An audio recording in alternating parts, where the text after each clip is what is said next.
அக்ரிகோல்டுக்கான ஒரு கீவேர்டு என்னன்னு கேட்டீங்கன்னா ஸ்பைருலினா. ஸ்பைருலினா எடுக்கிறோம். ஸ்பைருலினா எடுக்கிறது நமக்கு என்ன மாதிரியான பெனிஃபிட்ஸ் இருக்கு? ஒன்னு இம்யூனிட்டி, நோய் எதிர்ப்பு சக்தியை அதிகப்படுத்தும்.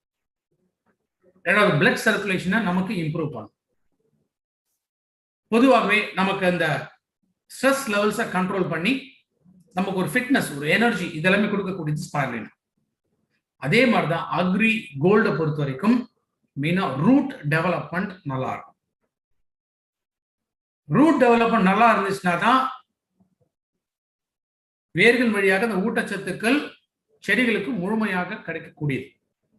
அப்ப இந்த பிரைமரி ரூட், செகண்டரி ரூட், முக்கியமாக ஒயிட் ரூட்ஸ். ஏன் ஒயிட் ரூட்ஸ் அப்படின்னா அந்த நுண்ணூட்டச்சத்துக்களை உறிஞ்சி எடுக்கக்கூடியதான் இந்த வெள்ளை கலர்ல இருக்கக்கூடிய இந்த வேர்கள்.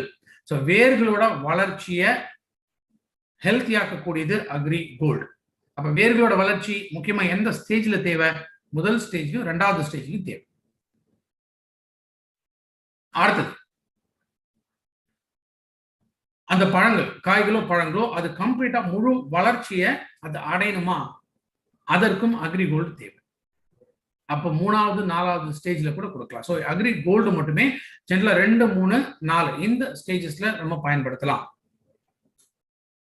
போட்டோசிந்தட்டிக் ஆக்டிவிட்டி அப்படின்னு சொல்லி, இந்த போட்டோசிந்தட்டிக் ஆக்டிவிட்டிங்கிறது என்ன?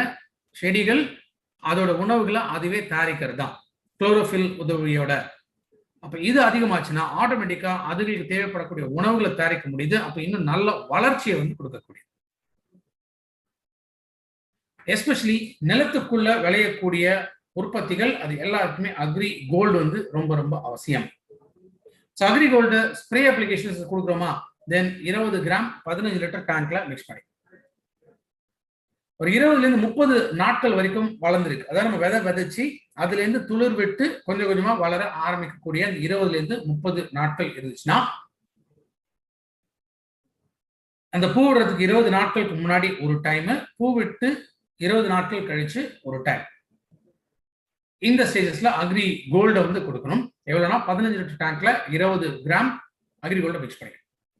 அப்படி இல்ல சாயில்ல டைரக்டா கொடுக்கல, சொட்டு நீர் பாசனம் பண்றாங்க அப்படின்னா அப்போ 100 to 200 கிராம் ஒரு ஏக்கருக்கு பயன்படுத்திக்கலாம். இதுதான் அக்ரி கோல்டு.